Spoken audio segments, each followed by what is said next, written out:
cette génération et on ne peut pas le faire sans le Saint-Esprit. C'est pourquoi nous devons être capables de dire « Viens, cher Saint-Esprit ». Est-ce que tu invites le Saint-Esprit dans ta vie? Quels sont ceux qui invitent le Saint-Esprit dans leur vie? Amen. Est-ce qu'il t'arrive de dire « Viens, Saint-Esprit » ? Non? T'arrives d'appeler le Saint-Esprit des fois? Non, tu n'appelles pas le Saint-Esprit? Ok. Est-ce que tu as entendu parler du Saint-Esprit? Oui. Le Saint-Esprit n'est pas un fluide. Le Saint-Esprit n'est pas une énergie. Le Saint-Esprit est vraiment une personne. Et nous sommes appelés à accueillir la présence du Saint-Esprit. Je vais être beaucoup plus simple. Quels sont ceux qui ont déjà fait du jacuzzi ici? Ok. Jacuzzi là, jacuzzi par là. Il y a quelques années, avec mon épouse, nous avons fêté nos 30 ans de mariage au Québec. Nous tournions des émissions pour MCI TV. Et puis, on nous avait mis dans un hôtel. Et on a découvert qu'au dernier étage de l'hôtel, eh bien, il y avait de magnifiques jacuzzi. Et en fin de soirée, après les émissions, eh bien, la température baissait sur le Québec. Et quand on arrivait en petite tenue, prêt pour aller dans le jacuzzi, et qu'on sortait donc de l'hôtel pour aller vers le jacuzzi, c'était saisissant à l'extérieur, c'était froid. Et on rentre dans l'eau chaude du jacuzzi et là, ça va mieux. Amen. Gloire à Dieu. Le jacuzzi, quand il est chauffé, ça va mieux. Et ensuite, on a la main sur la molette et puis on peut la tourner et là, il commence à y avoir l'ébullition, on peut régler la température, on peut régler la puissance et là, alors, ça commence à être une véritable ébullition.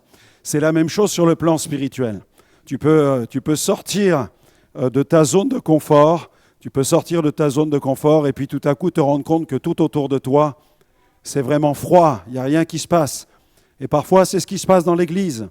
Il n'y a plus d'action, il n'y a plus de manifestation, tout simplement parce qu'il n'y a plus l'invitation adressée au Saint-Esprit. Alors on peut aller à l'Église et puis on trouve de l'eau qui est chaude. Gloire à Dieu, merci pour l'eau de la parole, merci pour l'eau chaude de la parole de Dieu. Mais en même temps, l'Église, elle a besoin de quelque chose encore de supplémentaire. Elle a besoin d'expérimenter, elle a besoin de goûter à la puissance et à la présence du Saint-Esprit. Amen. C'est pourquoi nous devons nous lever pour impacter notre génération. Et on ne pourra pas le faire sans la puissance du Saint-Esprit. Parce que Jésus a dit, voici les miracles qui accompagneront ceux qui ont cru en mon nom. Ils chasseront des démons, ils imposeront les mains aux malades et les malades seront guéris. S'ils boivent quelques breuvages mortels, cela ne leur fera point de mal. Ils recevront de la puissance. Et donc le Saint-Esprit est là pour vous donner la puissance. Et l'Église aujourd'hui dans le monde ne pourra pas avoir d'impact sans le Saint-Esprit, sans la puissance et la présence du Saint-Esprit. Amen. Gloire à Dieu. Je vous propose qu'on fasse une lecture dans les Actes des Apôtres, chapitre 5. C'est un de mes passages préférés, Acte 5. Gloire à Dieu. Regardez déjà dans le chapitre 4, verset 33, les apôtres rendaient avec beaucoup de force témoignage de la résurrection du Seigneur Jésus. Et une grande grâce reposait sur eux tous. Gloire à Dieu. Ils rendaient avec force témoignage. Qu'est-ce que ça veut dire? Ça veut dire qu'ils proclamaient le nom de Jésus. Ils proclamaient son nom, et parce qu'ils proclamaient son nom, il y avait des guérisons, il y avait des délivrances, il y avait des miracles. Et regardez le chapitre 5. Est-ce que quelqu'un veut lire le chapitre 5? Qui a sa Bible là, ce soir? Sur son smartphone ou en version dinosaure en papier? Est-ce que quelqu'un veut lire le chapitre 5? Gloire à Dieu.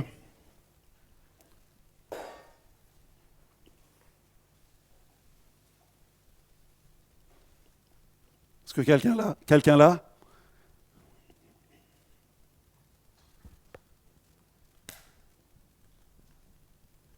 Voilà, si tu l'as, vas-y, fais la lecture. Chapitre 5, verset 1er.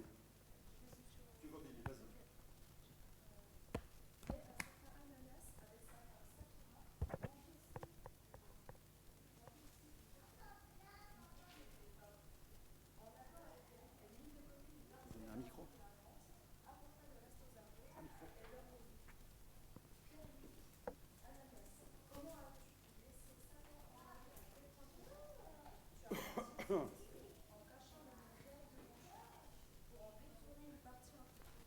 vais te passer un micro. Ah, la chance. Est-ce que je recommence ou pas? Ok. Ok. Mais un certain Ananias, avec sa femme Saphira, vendit aussi une propriété. Et en accord avec elle, il mit de côté une partie de l'argent dans la vente et apporta le reste aux apôtres et leur remit. Pierre leur dit, « Ananias, comment as-tu pu laisser Satan envahir à tel point ton cœur? Tu as menti au Saint-Esprit en cachant le prix réel de ton champ pour en détourner une partie en te profit. N'étais-tu pas libre de garder ta propriété, ou même après l'avoir vendue, ne pouvais-tu pas faire de ton argent ce que tu voulais? Comment as-tu pu décider en toi-même de commettre une telle action? Ce n'est pas à des hommes que tu as menti, mais à Dieu. » À ces mots, Ananias tomba raide mort. Tous ceux qui l'apprirent furent remplis d'une grande crainte. Des jeunes gens vinrent envelopper le corps, puis l'emportèrent pour l'enterrer. Environ 3 heures plus tard, la femme d'Ananias entra sans savoir ce qui s'était passé. Pierre lui demande, « Dis-moi, est-ce bien à ce prix-là que vous avez vendu votre champ? » « Oui, répondit-elle, c'est bien à ce prix. » Alors Pierre lui dit, « Comment avez-vous pu vous concerter pour provoquer ainsi l'Esprit du Seigneur? Écoute, ceux qui viennent d'enterrer ton mari sont devant la porte, et ils vont t'emporter toi aussi. » Au même instant, elle tomba inanimée aux pieds de Pierre.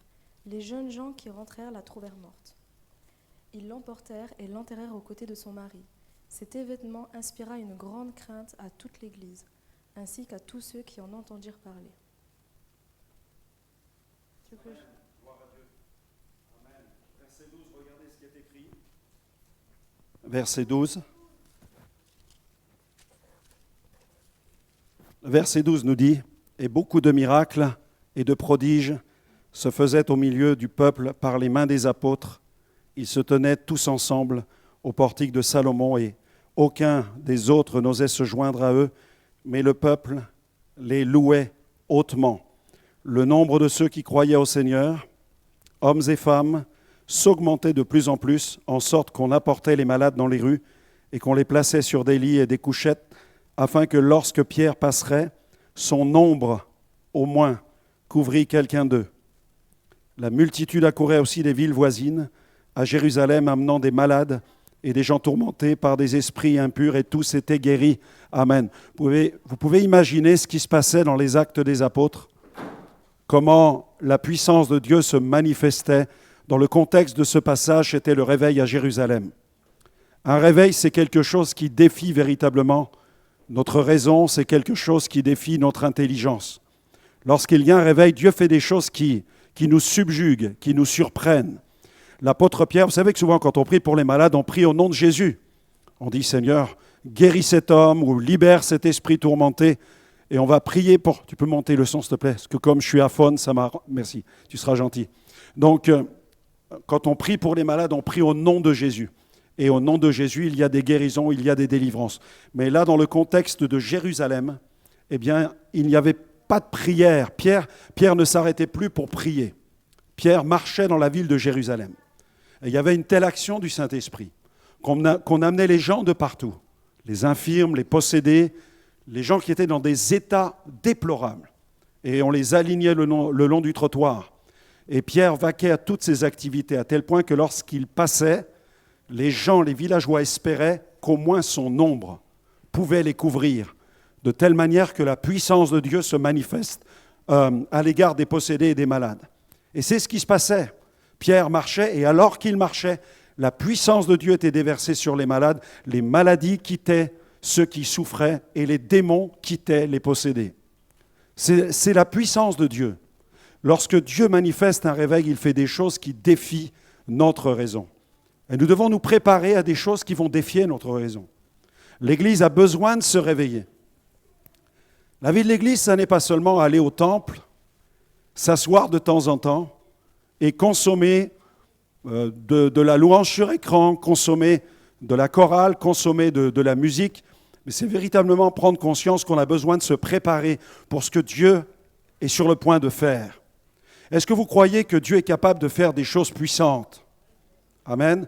Est-ce que vous pensez que Dieu a dans le projet de visiter la France et de faire des choses qui pourraient maintenant défier notre raison? Amen.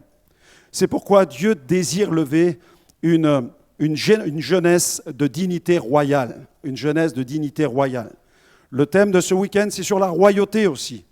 Et je crois que Dieu désire lever une jeunesse qui va être animée d'une dignité royale. C'est ce que nous apprenons dans ce passage des Actes des Apôtres. Le verset 6 du chapitre 5 nous dit « Les jeunes gens s'étant levés, l'enveloppèrent, l'emportèrent et l'ensevelirent. » Le verset 10 du même chapitre, « Aussitôt les jeunes gens étant levés, la trouvèrent morte, ils l'emportèrent et l'ensevelirent auprès de son mari. » Le récit d'Ananias et Saphira, c'est l'un des plus tendus. C'est un des passages où il y a l'une des plus grandes tensions dans les Actes des Apôtres. Pourquoi?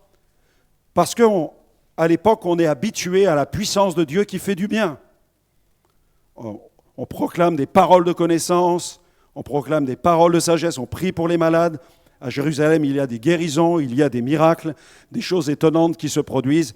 Mais tout à coup, il y a dans l'Église un couple qui s'arrange pour tenter l'Esprit du Seigneur. C'est pourquoi, quand je vous disais tout à l'heure que le Saint-Esprit est une personne, c'est important qu'on puisse réaliser que le Saint-Esprit, c'est l'Esprit de Dieu. Et que Dieu est saint. Et que Dieu est saint. Et que l'Église n'est pas un endroit où nous venons jouer à la religion. On ne vient pas à l'Église pour jouer à l'Église. Là où l'Église se rassemble, Dieu est présent. La Bible dit que Dieu siège au milieu des louanges de son peuple.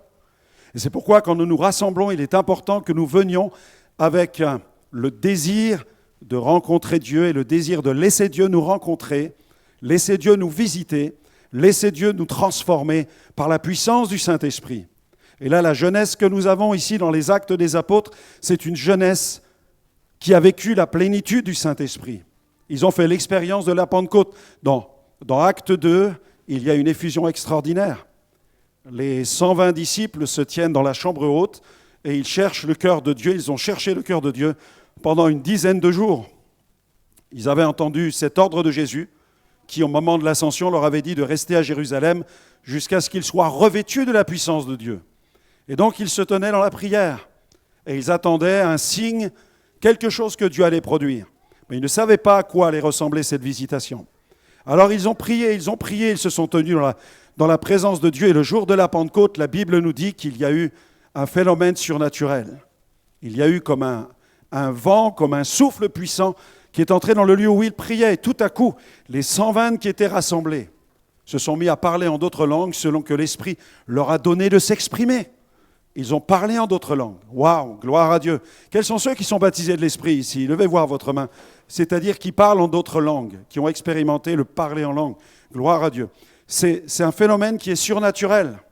Et le parler en langue, l'expérience du feu par le Saint-Esprit est devenue la norme au sein de l'Église apostolique, de telle manière que tous ceux qui ensuite se convertissaient au Seigneur demandaient la prière pour parler en d'autres langues. Gloire à Dieu. Parce que le parler en langue, c'est vraiment une prière de puissance. Lorsque tu parles en langue, que tu pries en langue, tu pries une prière surnaturelle que le diable n'est pas capable de décoder. Gloire à Dieu.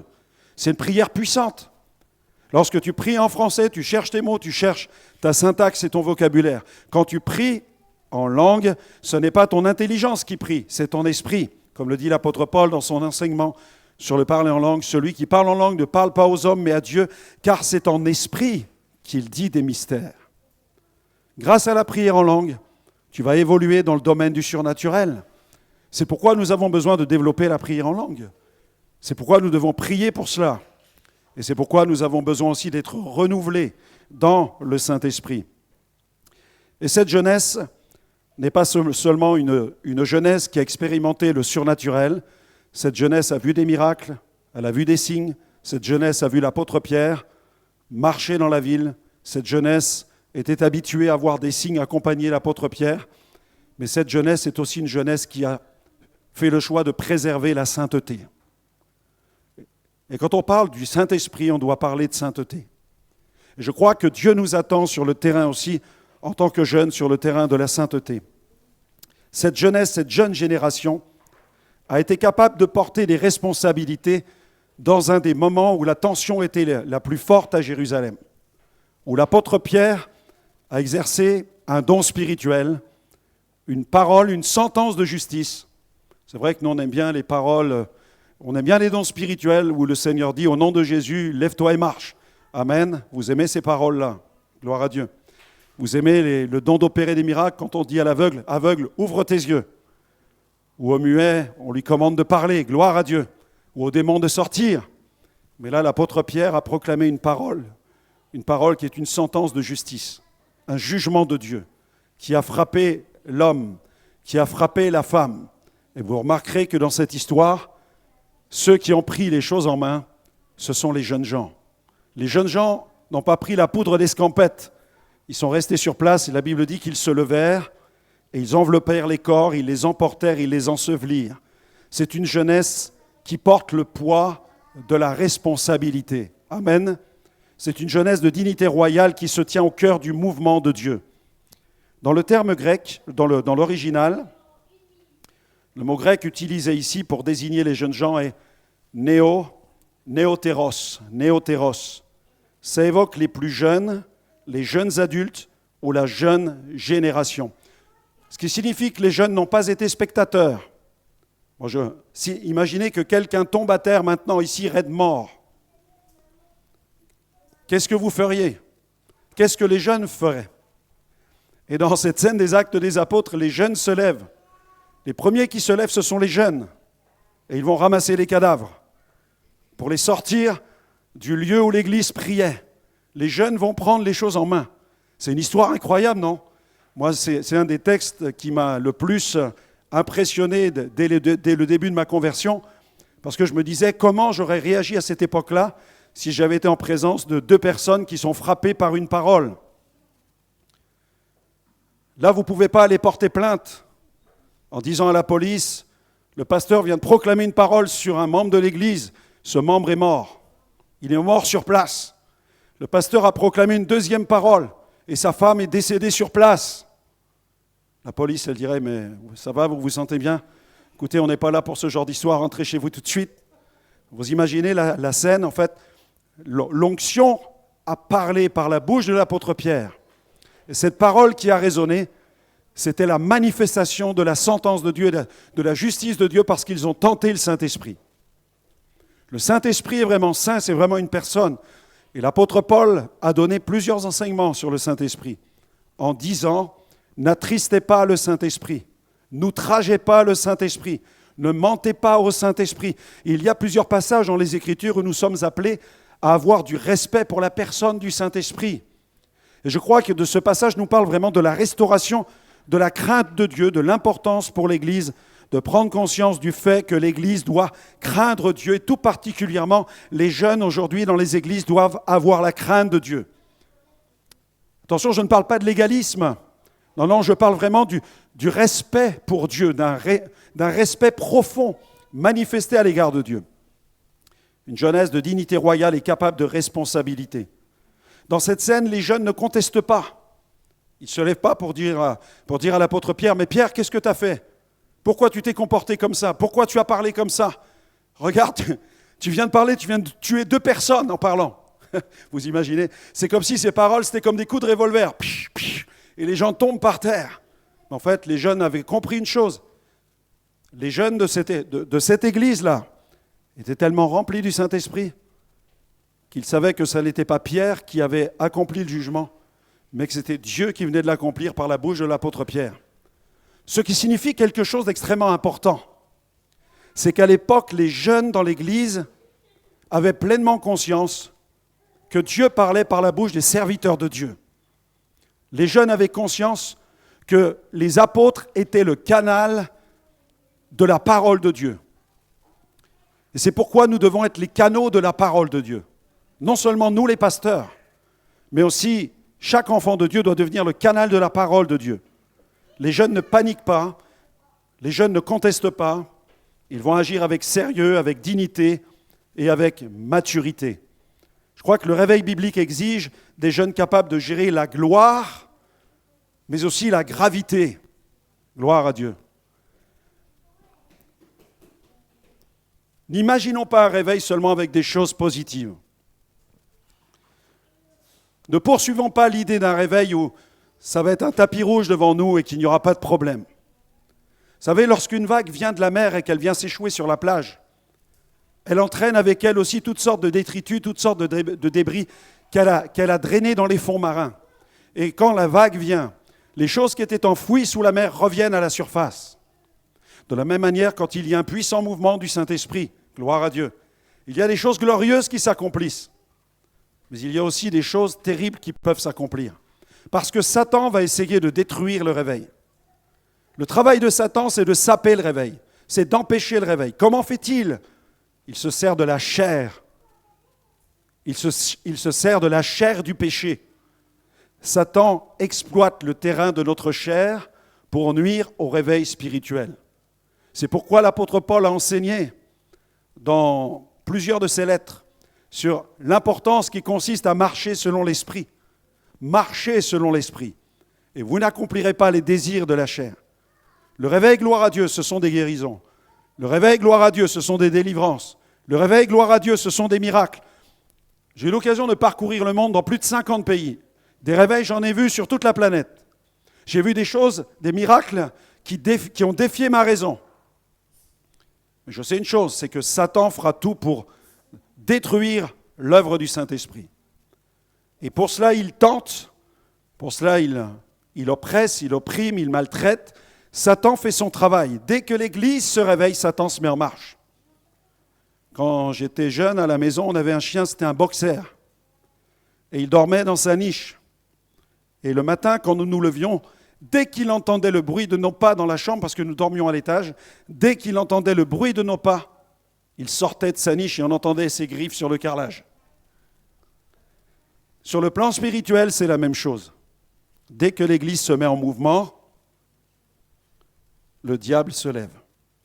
Le réveil de l'Église produit le réveil du diable. Le réveil de l'Église entraîne l'activité satanique. C'est normal, parce que Satan ne va pas vous applaudir parce que vous voulez vivre tout près de Dieu. Satan ne va pas dérouler un tapis rouge devant vous en disant « Ouais, je jette le gant, c'est pas la peine, ils sont trop spirituels, ils ont choisi les chants de Hillsong, ils ont choisi de chanter avec du numérique, ils ont choisi la modernité. On ne pourra pas les empêcher. » Vous plaisantez ? Satan va tout faire pour vous ruiner. Satan va tout faire pour vous égarer. Il va tout faire pour vous éloigner de Dieu. C'est pourquoi vous avez besoin de resserrer les rangs. Vous avez besoin de vous attacher à Dieu, d'attacher votre cœur à Dieu et de ne pas tomber dans les pièges de la chair. Une jeunesse de dignité royale est soumise à l'ordre apostolique. Et être soumis à l'ordre apostolique, c'est être attaché à l'Église. Gloire à Dieu. L'Église, c'est un corps. Quels sont ceux qui ont lu ça dans la Bible, que l'Église est un corps ? Vous avez lu ça ? L'Église, c'est le corps de Christ. Qui est le chef de l'Église ? Dites-moi. Le pape ? Non ? C'est Jésus ou le pape ? Amen. Il y a quelqu'un qui suit. Amen. Gloire à Dieu. Bravo jeune homme. C'est Jésus, le chef de l'Église. Jésus est le chef de l'Église. Et quand vous lisez la lettre de Paul aux Éphésiens, chapitre 4, Jésus est sur le trône et il donne des ministères à l'Église. L'Église est constituée avec un corps. Gloire à Dieu. Et dans ce corps, il y a les apôtres, il y a les prophètes, les évangélistes, les pasteurs et les docteurs. Mais il n'y a pas que cela. Il y a toutes les forces vives du royaume de Dieu. Amen. Tous les rachetés, avec une diversité de dons. Il y a des passages qu'il faut que vous puissiez lire. 1 Corinthiens chapitre 12, chapitre 13, chapitre 14. Donc 1 Corinthiens 12, 13, 14. Romains 12, Romains 12, Romains 12. Éphésiens 4, Éphésiens 4. Amen. Vous notez bien tout cela et vous allez voir un peu la structure de l'Église. Apôtres, prophètes, évangélistes, pasteurs, docteurs. Romains 12 nous parle d'une grande diversité de dons avec les dons de secourir. Ce qui signifie que vous tous qui êtes là, vous avez une part à jouer dans l'Église. Comme dans une armée. Dans une armée, vous avez le commandant en chef des forces armées du pays. Il y en a qui ont fait un peu du service militaire ici. Non ? Yannick, il a fait. Là-bas, moi aussi, j'ai fait le service militaire en Allemagne. J'étais au quartier général, près du commandant, près du colonel, etc. Donc, dans les forces armées, vous avez le commandant en chef des armées. Air, terre, mer, et maintenant même espace et cyber. Donc, le commandant en chef des forces armées, il chapeaute tout cela. Et dans une armée, vous avez les officiers supérieurs, vous avez les officiers, les sous-officiers, et vous avez ensuite les soldats, les gens qui sont, tous ceux qui vont aller sur le terrain, qui vont aller au combat, les fantassins, puis il y a les commandos, il y a tout ça. Une armée, elle est structurée, elle est organisée. Et quand un des chefs, celui qui est à la tête d'une compagnie, quand il donne un ordre, tu ne peux pas discuter en fait, tu n'as pas le droit de discuter. Tu vas répondre à cet ordre-là. Et c'est comme ça qu'une armée gagne, parce qu'elle fonctionne comme un corps. Et parce que les uns sont soumis aux autres. C'est ce qui permet d'avancer en ordre de bataille. Mais le problème de l'Église aujourd'hui, c'est que souvent elle est en ordre dispersé. Chacun fait ce qui lui semble bon. Et alors on espère voir des choses glorieuses. Mais si l'Église veut entrer dans la dynamique d'expansion, c'est important qu'elle puisse avancer en ordre de bataille. Et c'est important que chacun d'entre vous, vous puissiez vraiment être attaché au tronc, être attaché à cette Église, à ce corps, parce que c'est là que tu vas grandir. C'est là que tu vas écouter le pasteur quand il enseigne, que les anciens enseignent. C'est là que tu vas bénéficier du ministère de la louange. C'est là que tu vas bénéficier de tout ce qu'offre une communauté chrétienne. C'est de cette manière que tu es nourri, que tu es rafraîchi et que tu peux grandir avec Dieu. Et la Bible dit dans Actes 4, 33, les apôtres rendaient avec beaucoup de force témoignage de la résurrection du Seigneur Jésus et une grande grâce reposait sur eux. À tel point que le jour de la Pentecôte, 3000 âmes se sont données au Seigneur. Ensuite, acte 4, verset 4, 5000 se sont donnés à Dieu. Vous imaginez 3000, 5000. Tout de suite, on frôle les 10 000 personnes qui se tournent vers Jésus. Une œuvre incroyable. Alors, ils ont reçu le Saint-Esprit à la Pentecôte et puis ensuite, ils ont des réunions de prière. La prière, c'est extrêmement important.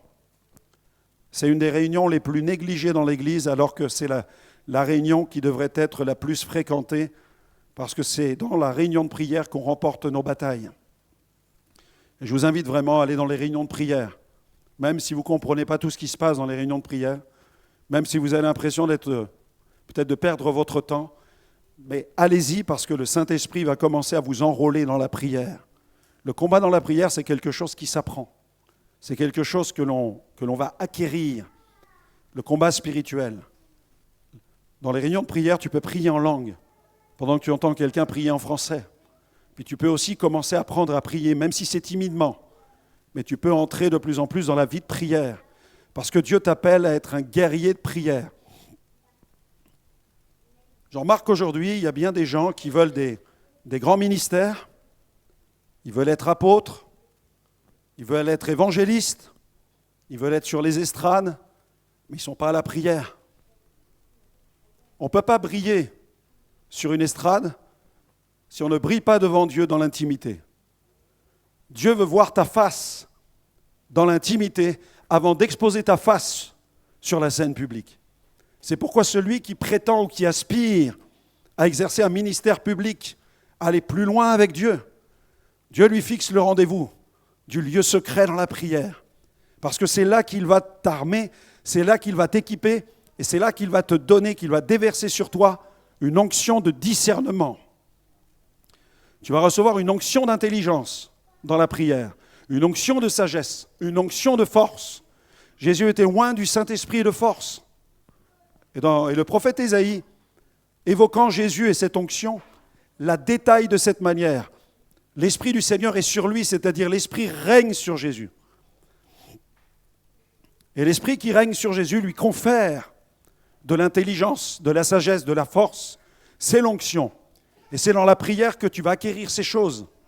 Vous remarquerez que Jésus passait du temps, le matin il priait, le midi aussi il avait du temps dans la prière et même le soir, il se mettait à part pour prier. Il cultivait sa relation intime avec le Père. Et c'est de cette manière que Jésus faisait en fait, on pourrait employer le terme, c'est là qu'il téléchargeait la présence de Dieu. Tu peux télécharger la présence de Dieu. C'est là que tu télécharges la présence de Dieu, dans la prière.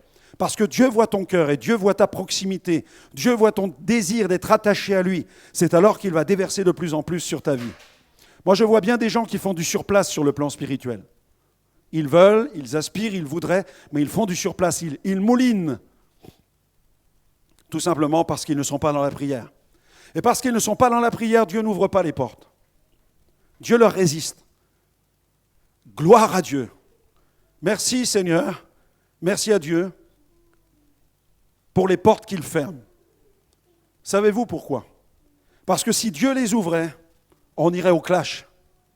Si Dieu ouvrait certaines portes par lesquelles nous voulons entrer, nous irions directement au clash. Parce que nous ne sommes pas prêts à affronter certaines situations. Et quand Dieu maintient la porte fermée, il a de bonnes raisons. Ne pense pas que Dieu n'entend pas tes prières. Ne pense pas que Dieu ne sait pas ce que tu désires au fond de toi-même.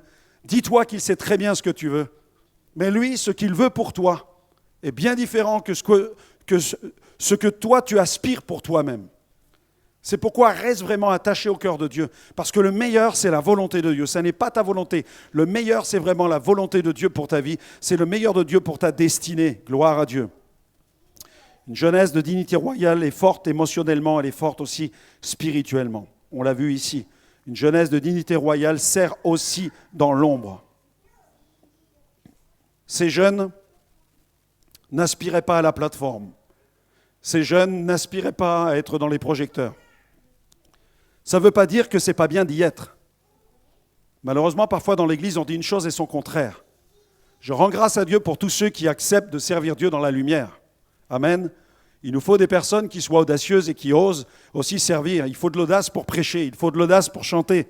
Gloire à Dieu pour tous ceux qui acceptent, qui répondent à l'appel de Dieu et qui s'exposent dans la lumière. Mais Dieu nous attend aussi dans l'ombre. Gloire à Dieu. Si tu n'as pas une vie dans l'ombre avec Dieu, comment tu pourras vivre ton service dans la lumière? La face cachée de l'iceberg, c'est celle qui est la plus importante. De la même manière, c'est notre vie cachée dans la présence de Dieu. Tu dois développer cette vie cachée avec Dieu. Pour cela, est-ce que tu as la Bible sur ton téléphone, sur ton smartphone? Est-ce que tu l'as téléchargée? C'est important que tu puisses la télécharger, que tu puisses développer des moments agréables avec Dieu. Chaque jour, tu puisses lui parler, te tenir devant lui et avoir des temps d'intimité avec lui. Programme cela. L'une des choses les plus importantes aujourd'hui, l'une des choses les plus précieuses aujourd'hui, c'est le temps. C'est le temps. Nous avons le temps pour le smartphone. Oui ou non? Oui ou non? À tel point que dans les réunions, il y a des chrétiens, au lieu d'écouter le pasteur, ils sont sur le smartphone. On est sur le smartphone. Combien d'heures par jour? Est-ce que vous avez calculé combien d'heures vous êtes sur votre smartphone par jour? Est-ce que vous avez jeté un coup d'œil là-dessus? Essayez un jour de faire le calcul pour vous rendre compte. Et posez-vous la question, est-ce que vous avez du temps avec Dieu? Est-ce que vous êtes connecté au cœur de Dieu? Il y en a qui ont calculé là, non? Non. Combien? 1 heure? Tu fais 1 heure par jour? Waouh. Aujourd'hui, tu as fait 1h18. Sans être indiscret, tu as prié combien de temps aujourd'hui? 0. Excuse-moi. Qui d'autre? Au moins, tu es honnête. Tu vois, moi, j'aime bien les gens honnêtes comme ça, c'est bien. Il y en a d'autres qui savent combien vous avez connecté aujourd'hui. Regarde, allez, passez à la confession, au confessionnal. Allez, hop. On fouille. Allez, on va. Ceux qui ont des smartphones, regardez. Combien, toi? 8 minutes? Et tu as prié le Seigneur aujourd'hui? Ouais. Oui ou non? Bon, 8 minutes. Ça va, tu n'es pas un grand consommateur de smart. Qui d'autre encore? Voilà. Voilà, 5h05. 5 heures sur le portable. Tu es un apôtre du portable. Et tu as prié combien de temps? Tu n'as pas regardé l'heure. C'était long? Pas autant que le téléphone. Tu as raison. Mais vous voyez, ce n'est pas pour vous juger que je dis ça, ce n'est pas du tout mon intention. Simplement pour attirer votre attention sur, aujourd'hui, les nouvelles technologies, c'est chronophage. Et quand on est sur un smartphone, on oublie le temps. En fait, on est on est capturé, captivé, ça scrolle en permanence et on est entraîné dans cet univers. Et malheureusement, on ne prend plus conscience de l'importance de notre vie avec Dieu. C'est pourquoi je vous invite à prendre un engagement et à vous dire à partir de maintenant, il faut que je fasse un choix et que je puisse vraiment accorder à Dieu la place qui lui revient. Une jeunesse de dignité royale, eh bien, vraiment passe du temps dans la présence de Dieu. Elle se forge dans l'atmosphère de la présence de Dieu. Et ces jeunes se sont forgés dans l'atmosphère du réveil de Jérusalem, dans la présence des apôtres. Ces jeunes, ils côtoyaient les apôtres. Ces jeunes, ils côtoyaient l'église au portique de Salomon. Ces jeunes, ils côtoyaient le miraculeux. Ces jeunes côtoyaient le surnaturel. Et le jour où ils ont côtoyé le jugement de Dieu, ils n'ont pas eu peur, parce qu'ils étaient préparés pour ce qui allait arriver. Et j'aimerais terminer là, et on va prier.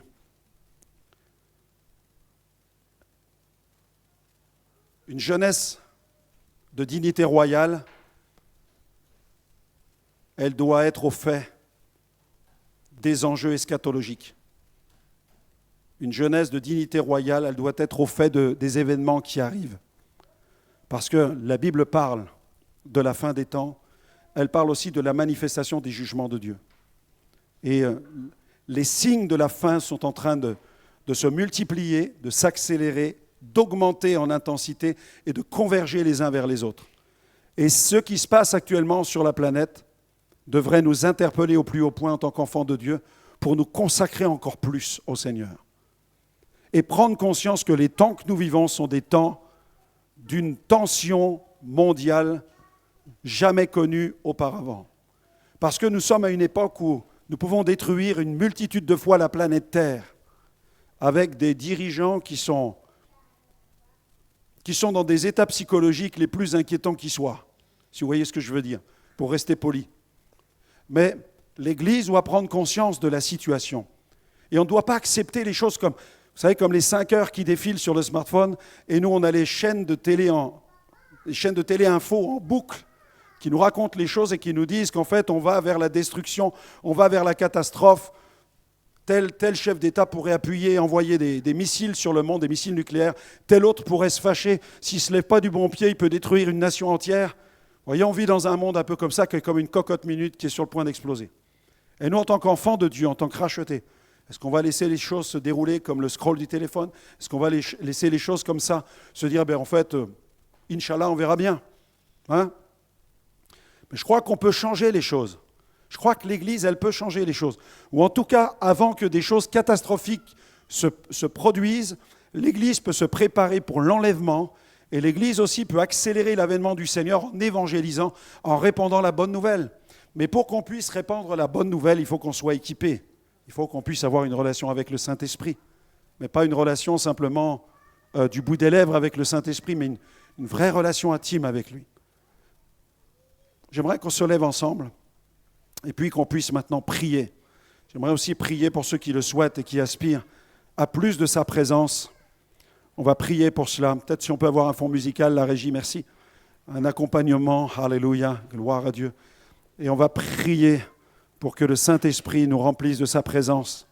Ceux qui parlent déjà en langue et qui ont besoin d'un renouvellement, n'hésitez pas à venir dans quelques instants sur le devant. Et j'aimerais prier aussi pour ceux qui ne sont pas encore baptisés du Saint-Esprit et qui voudraient recevoir cette onction fraîche, cette huile fraîche et développer une relation intime avec lui. Gloire à Dieu. Merci Jésus. Commencez à prier avec moi. Commencez à élever votre voix. Amen.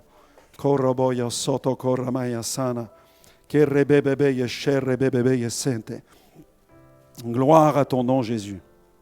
Gloire à ton précieux nom, Jésus. Viens, cher Saint-Esprit. Seigneur, donne à ton Église d'être revêtue de puissance. Donne à ton Église d'expérimenter le surnaturel, d'expérimenter le miracle, d'expérimenter l'onction. Alléluia. Tu as promis, et Jean-Baptiste l'a annoncé. Jean-Baptiste a dit, moi je vous baptise d'eau pour vous appeler à la repentance. Mais celui qui vient après moi, il est plus puissant que moi. Lui, il vous baptisera du Saint-Esprit, mais aussi de feu. Oh Seigneur, allume le feu. Envoie ton feu. Envoie ton feu. Répands ton feu. Alléluia. Communique ton feu avec puissance. Roboyo Santa. Alléluia. Toi qui aspires à plus de feu ce soir. Toi qui aspires à plus de feu. Avance-toi sur le devant. Je vais prier pour toi au nom puissant de Jésus. Alléluia. Alléluia. Qui aspire à plus de feu ce soir? Lève ta main. Alléluia. Si tu aspires, viens ma soeur.